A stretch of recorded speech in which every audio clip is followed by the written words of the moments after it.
khom anom e hin po ithi le ithi khom di ne khom anom e hin po ithi le ithi khom di le se hin ko hi je o golpa idyani dalham thu vin hung thu vô san sil among zo ko je o golpa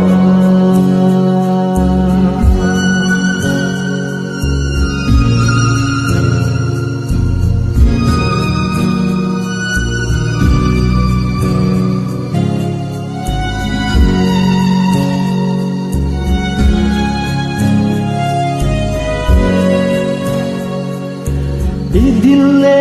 idindi itole itodi din khom to khom di ithile ithidi ihille ihindi hin khom zin hite len khom hite dam sungi bang khom hite dam sungi len khom hite dam sungi pang khom hite dam sungi men ma do khom di ye o bol pa idyani dal ham hung tho vin hung tho vo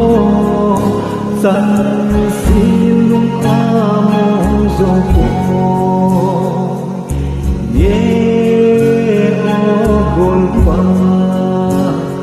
idyani dalham hung thâu vin hung thâu vô san si